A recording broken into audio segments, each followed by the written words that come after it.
नमस्कार बच्चों, 9th class. आज हिंदी में मैं आपको हिंदी की किताब क्षितिज भाग 1 के काव्य खंड का पाठ ग्रामश्री पढ़ाऊंगी, जिसके कवि का नाम है सुमित्रानंदन पंत। सबसे पहले मैं आपको कवि का परिचय बताऊंगी।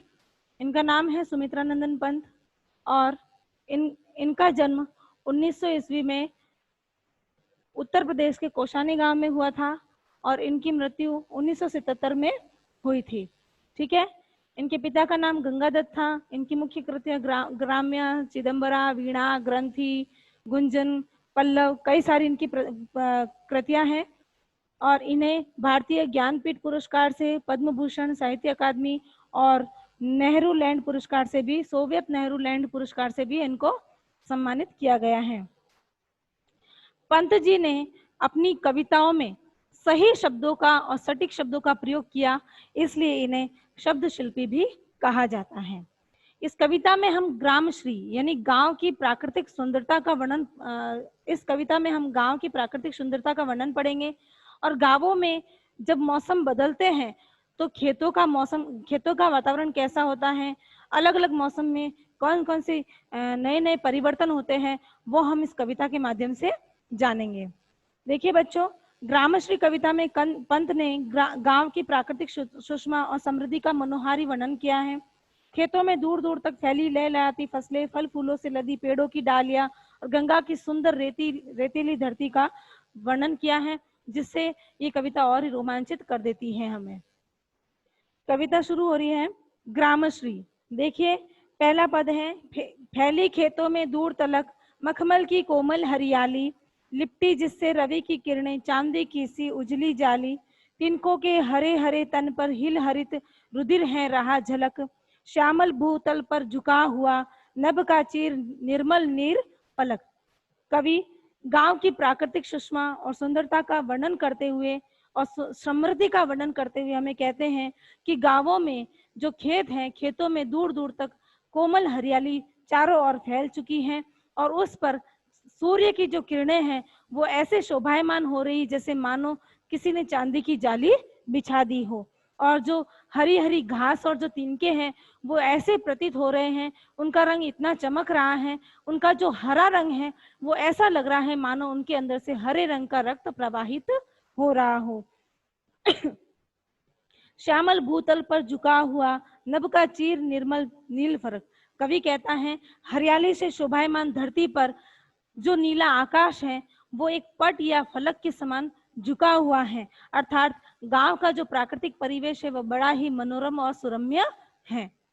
आगे कवि कहता है, रोमांचित सी लगती वसुधा आई जो गेहूं में बाली, अरहर सनई की सोने की किंकणियां हैं शोभाशाली। कवि गांव की प्राकृतिक सुंदरता और समृद्धि का वर्णन करते हुए आगे कह रहे हैं कि खेतों में गेहूं और जौ की जो पौधे हैं छोटे छोटे, उन पर बालियां लग गई हैं, अर्थात गेहूं और जौ उसमें खिलने लग गए हैं, और अरहर और सनई के पौधों में भी फलियां खिल गई हैं और वो फलियां पक जाने के कारण पीली हो गई है और आपस में वो ऐसे बज रही है जैसे मानो सुंदर स्त्री की कमर की करधनी बज रही हो। उड़ती बीनी तेलाक्त धन फूली सरसों पीली पीली, लो हरित धरा से जाग रही नीलम की कली तीसी नीली। कवि कहता है कि खेतों में जो सरसों हैं वो पीले पीले फूलों से लद गई हैं और उन पीले फूलों से तेलीय गंध पूरे वातावरण में फैल गई है, और इस सुंदर धरती को निहारने के लिए, जो हरियाली से सुंदर हो चुकी है जो धरती, इस धरती को निहारने के लिए अलसी के नीली जो कलियां हैं वो झुक गई हैं, अर्थात ऐसा लग रहा है कि नीलम की कलियां खिल आई हो, ऐसा सुंदर प्रतीत हो रहा है गांव का वातावरण।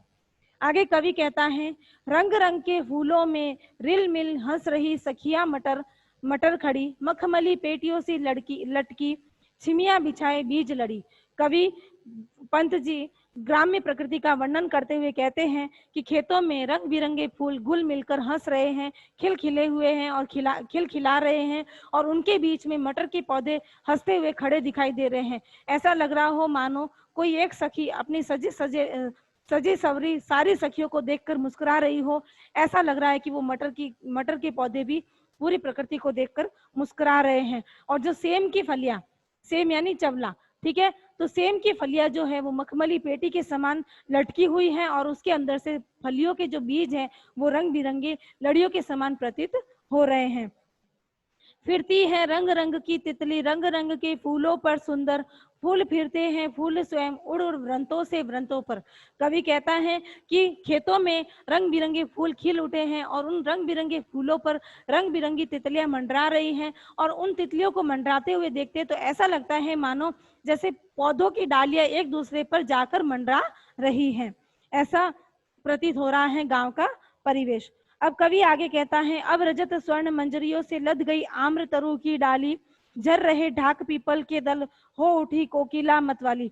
कवि कहता है कि वसंत ऋतु के आने से वातावरण बिल्कुल पूरी तरह से बदल गया है और बिल्कुल मनोरम प्रतीत हो रहा है चारों ओर का वातावरण, जिससे खेतों में जो आम के पौधे हैं उन पर मंजरियां सोने और चांदी के समान जो आम के पौधे खड़े हैं खेतों में उन पर मंजरियां लद गई हैं। मंजरियां यानी आम के बोर, यानी आम के जो छोटे छोटे फल निकलते हैं कलियों के समान उसे कहते हैं। तो कवि कह रहा है आम की मंजरियां लद गई हैं और पतझड़ के आने से ढाक और पीपल के पत्ते भी चारों तरफ झर झर कर बिछ गए हैं। ऐसा लगता है किसी ने पीले पत्तों की चादर बिछा दी हो। वसंत ऋतु के आगमन से कोयल भी कूक उठी है। महके कटहल मुकुलित जामुन, जंगल की झरबेरी झूली, फूले आड़ू नींबू दाड़िम, आलू गोभी बैंगन मूली।